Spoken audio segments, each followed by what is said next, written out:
नमस्कार क्रिकेट प्रेमींनो, मित्रमैत्रिणींनो, कसे आहात तुम्ही सगळे? या दृश्याकडे बघून तुम्हाला वाटेल की लेले परत कुठं भटकायला निघाले, परंतु नाही. अमेरिकेचा दौरा करून अगदी एकच दिवस घरी थांबून मी परत उड्डाण केलेलं आहे. आणि त्याचं कारण असं आहे की मी श्रीलंकेला आलेलो आहे. पहिला कसोटी सामना गॉलला होणार आहे, त्यामुळे गॉलच्या रस्त्यावरती आहे मी. कोलंबोहून गॉलला जायचा रस्ता आणि आजूबाजूचा परिसर हा असा आहे, हिरवागार. त्यामुळे आता गॉलला जाऊन पुढची बित्तम बातमी तुम्हाला देतोय.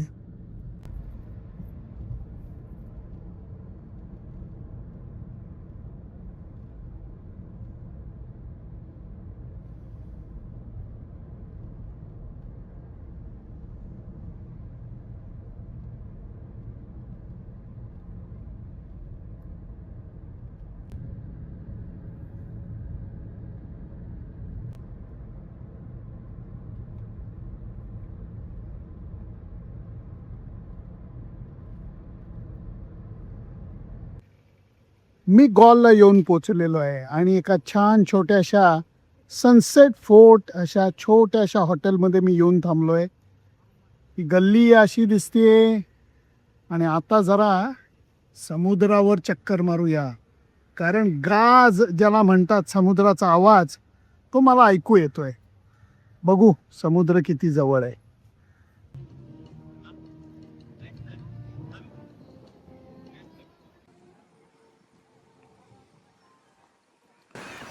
फॉल फोर्टचा हा परिसर आहे आणि वारं जेवढ्या वेगाने येत आहे त्याच्यावरनं स्पष्ट आहे समुद्र लांब नाहीये.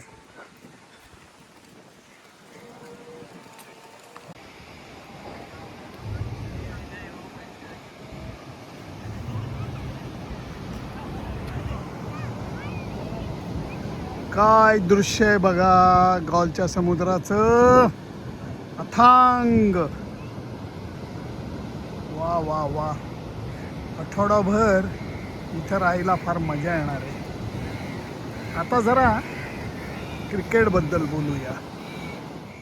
वाऱ्याच्या आवाजाचा त्रास होऊ नये म्हणून मी थोडासा आडोशाला उभा आहे, कारण फळांणारा वारा आहे समुद्रकिनारी असल्यामुळे. परंतु गॉलला आल्यानंतर या समुद्राचं दर्शन घेणं, या वाऱ्याचा जो झोत आहे तो फुफ्फुसांमध्ये भरून घेणं ही फार आनंदाची गोष्ट असते.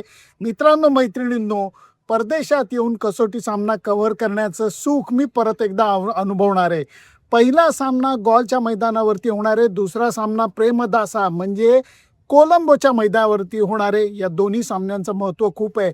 त्याचं कारण मी सुरुवातीला स्पष्ट करतो की गेल्या काही महिन्यांमध्ये भारतीय संघाचा, रादर गेल्या एका वर्षामध्ये भारतीय संघाचा कसोटी सामन्यांमधला खेळ हा अत्यंत निराशाजनक झालेला आहे.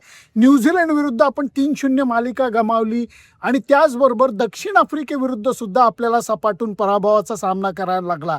गेल्या वर्षी झालेल्या इंग्लंड विरुद्धच्या मालिकेमध्ये 2-2 बरोबरी केली. ही जर का एक सकारात्मक गोष्ट सोडली तर मी म्हणतो की भारतीय संघाचा कसोटी सामन्यातला खेळ हा खराब राहिलेला आहे. आणि त्यामुळेच जो भारतीय संघ 2 वेळा वर्ल्ड टेस्ट चॅम्पियनशिपची फायनल खेळला तो या सायकलमध्ये वर्ल्ड टेस्ट चॅम्पियनशिपच्या फायनलपासनं प्रचंड दूर आहे.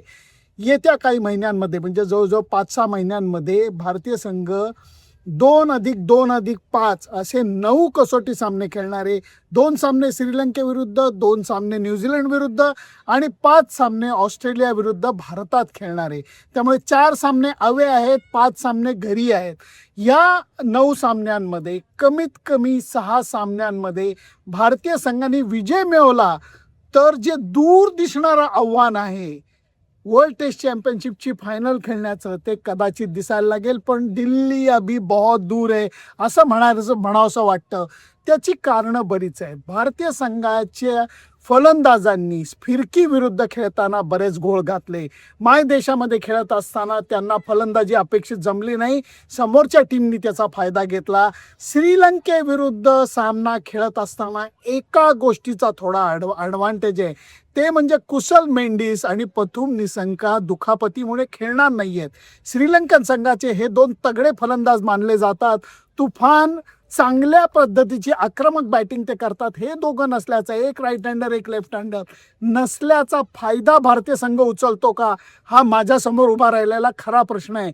एकीकडे जसप्रीत बुमराहने, दुसरीकडे श्रीलंकेचे हे 2 महत्त्वाचे बॅट्समन नाही आहेत. याचा फायदा भारतीय संघ उचलेल का, हे बघण्यासाठी सरावादरम्यान जे दिसलं ते पटकन तुम्हाला सांगतो. भारतीय संघ फास्ट बॉलरवरती लक्ष देतं. प्रसिद्ध कृष्णा हा सिराजला साथ देणारे अगदीच उघड आहे.